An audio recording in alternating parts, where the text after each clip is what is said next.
রান্নাবান্না মোটামুটি শেষের দিকে, তাই জন্য ভাবলাম আরেকবার দেখিয়ে দিই। হয়তো গেছে এই আগের মেনুগুলো, এই যে এটাই মাত্র করে নিয়েছি আমাদের ডাটা আলুর তরকারি। লাঞ্চের জন্য মোটামুটি তৈরি হয়েই যাচ্ছি এবার, এটা ধীরে ধীরে। এখন একটা বাকি শুধু এটা, এটাই হচ্ছে সেই মেথি শাক। মেথি শাক দিয়ে বেগুন দিয়ে সবাই জানো যেরকম করে, আমিও সেরকম করব। এই যে দিয়ে দিয়েছি, এটা হচ্ছে রান্না হচ্ছে, গ্যাস জ্বলছে। কলমি শাক, কলমি শাকটা হয়ে গেলে তাহলে মোটামুটি আমার হয়ে যাবে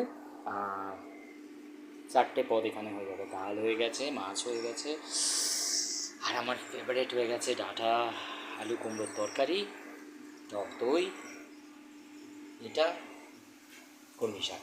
জানি না কীরকমভাবে খাবে ভাই, আর এতগুলো তো খাওয়া সম্ভব না, আমি এই জন্যই করতে চাই না এতগুলো। দুটো মানুষে কত খেতে পারে? ফ্রিজে রাখলে কালকের জন্য আবার মেনু হবে, কালকে আবার নষ্ট হবে, তো পয়সা দিয়ে কিনে নষ্ট করতে খুব গায়ে লাগে।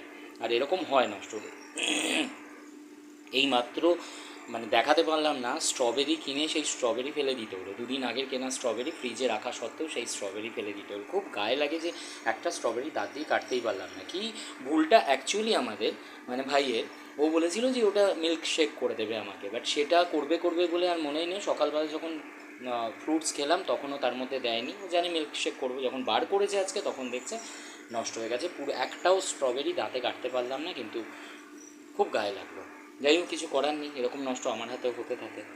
তো যতটা চেষ্টা করি এখন নষ্ট না করার, যে ওই জন্য বেশি রান্না করতে চাই না দুজনের সংসারেতে। আর কী বেশি রান্না করব, কিন্তু সেই মন যেদিনকে ভালো থাকে সেদিনকে রান্না করে নিই। চলো, ভাইও ঘরে থাকে।